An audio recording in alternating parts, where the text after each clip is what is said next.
Bonjour, et bienvenue dans cette nouvelle vidéo. La question de cette vidéo est la suivante. Pourquoi l'exploration spatiale est-elle importante? Passons dès à présent aux réponses. D'après Christophe Dupuis, la réponse à cette question est la suivante. L'exploration spatiale peut avoir plusieurs intérêts, un intérêt scientifique, pour de nouvelles découvertes, par exemple, grâce au voyage que nous avons fait vers et sur la Lune, nous avons dû inventer pour cela plusieurs technologies que nous utilisons aujourd'hui au quotidien.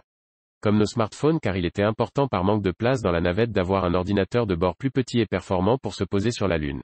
Un intérêt aussi à l'amélioration de notre confort, c'est quelque chose qui peut être surprenant, mais si nous pouvons aujourd'hui acheter des couches plus absorbantes pour nos enfants et que nous avons eu aussi bébé. Si la NASA n'a pas inventé les couches culottes, elle a permis de mieux les perfectionner pour l'usage de nos astronautes. Il n'y avait pas de « petits coins » pour soulager les besoins naturels du corps humain lors des premiers essais dans l'espace. Même encore de nos jours, s'il existe des toilettes très performantes dans la station orbitale ISS, pour certaines situations, selon la tâche qu'ils ont à accomplir, ils portent encore des couches.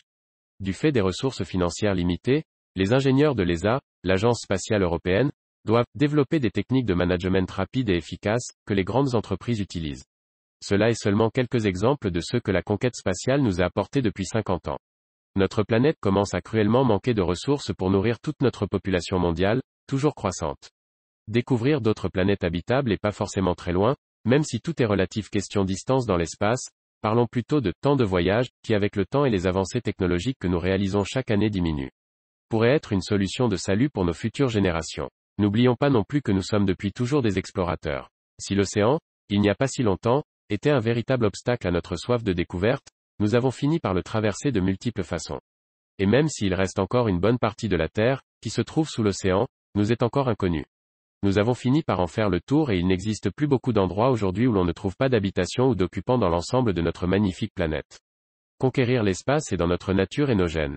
Depuis toujours nous observons les étoiles la nuit et certaines nous aident à trouver notre chemin quel que soit l'endroit où nous nous trouvons. Les étoiles nous ont toujours fascinés et nous fascinent toujours autant. Notre soif de découverte et d'aventure ne s'arrêtera sûrement jamais. Ce sera toujours risqué, jamais facile d'aller encore et toujours plus loin, mais est-ce que ça nous empêchera d'essayer et de continuer dans ce sens? Je ne le pense pas. D'après Léo Dussart, la réponse à cette question est la suivante. L'exploration spatiale fait partie des choses les plus fascinantes que l'homme ait pu entreprendre. Celle-ci découle du désir naturel qu'a l'homme de connaître ce qui l'entoure, la physique, les mathématiques le font très bien sur Terre.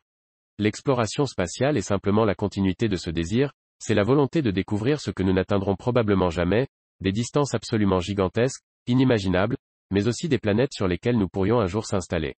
Mais ce n'est pas tout, sachez que l'exploration spatiale, c'est avant tout une grande partie de recherche et d'observation sur Terre. Des technologies telles que les satellites, GPS, TV etc. Les ordinateurs ou encore les IRM en médecine et même les verres anti-rayures de vos lunettes de soleil, proviennent tous des avancées et des recherches de programmes spatiaux.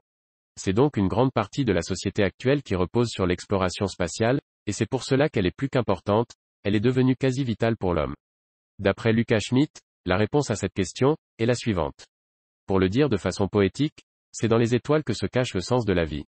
Et de façon plus terre à terre, l'étude du ciel, de l'univers et des corps célestes permet de retracer l'histoire de l'univers donc l'histoire de notre monde et donc notre histoire.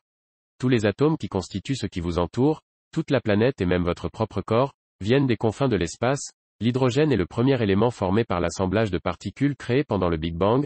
Les éléments légers de l'hélium jusqu'au fer, ont été créés par fusion d'atomes d'hydrogène au cœur des étoiles, et les éléments plus lourds, par l'explosion de ces étoiles en supernova et par des collisions dantesques entre des astres incroyablement massifs.